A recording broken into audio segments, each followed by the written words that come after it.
With 2 hours and 20 minutes left, tingnan natin ngayon kung anong niluluto na ni Ara. Nagigisa na si Ara ng kanyang giniling.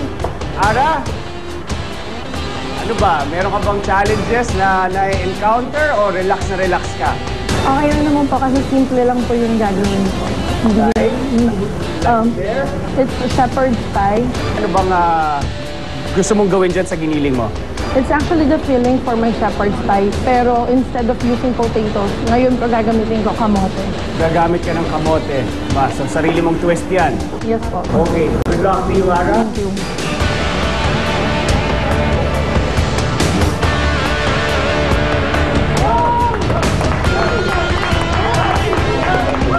Sa main course ko ngayon, yung talagang pinano ko.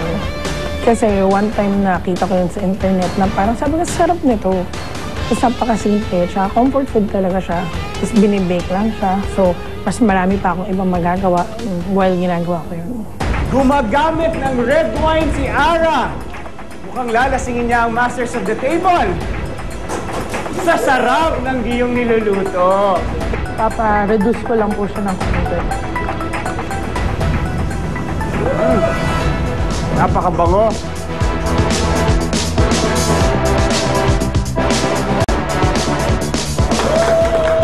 One hour and 44 minutes remaining para sa inyong tatlong courses.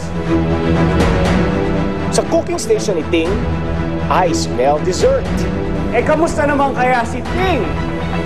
So ngayon po, kasi yung gagawin ko, pudding siya. Kasi wala akong oven sa bahay. So gagawa ako ng cake na i-steam. Oh, okay. Wow.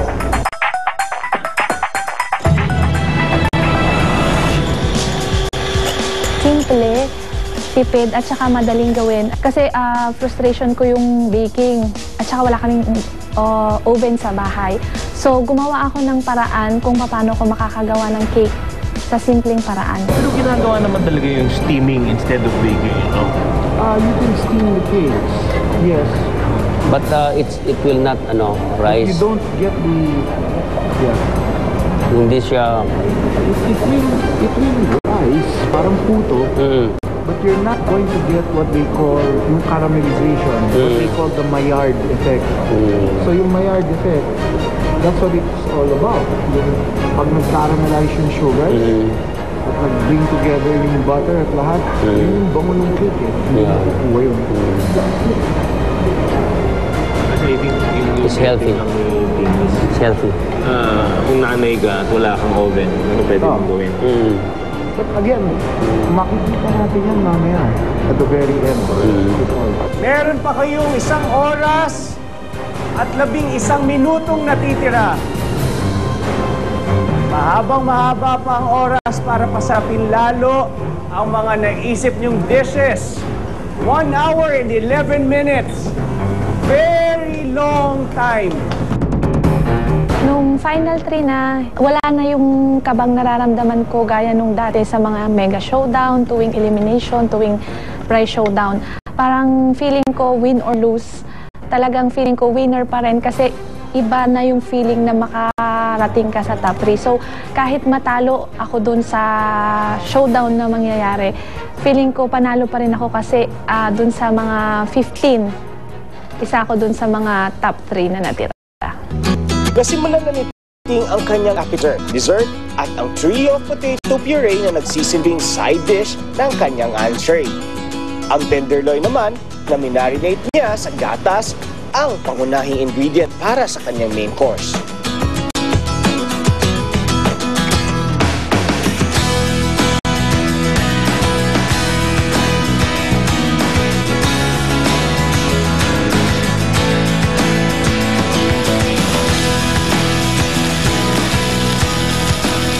Sa main course ko, pinatan ko siya dun sa natutunan ko kay Chef Ray.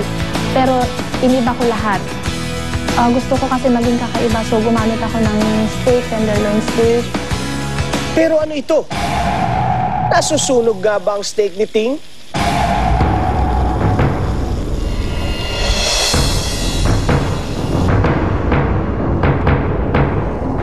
Ayon sa mga experts, mas mabuting isir o sunugin ng kaunti ang labas ng karne para manatili itong malambot at juicy.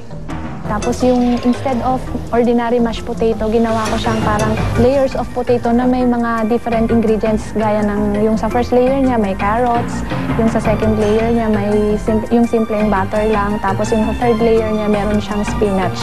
So tinawag ko siyang trio of potato puree. Tapos meron siyang gravy na cream of mushroom. Tsaka meron din siyang parang ala surf and turf yung ginawa ko. So meron siyang prawns sa ibabaw. Habang pinapalamig ni TJ ang kanyang dessert na white chocolate strawberry mousse with cream cheese, ang marinara sauce naman para sa kanyang main dish ang susunod niyang tututukan.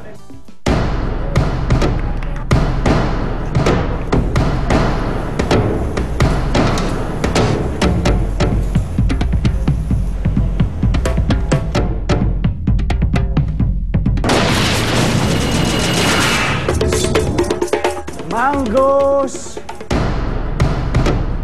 Wow!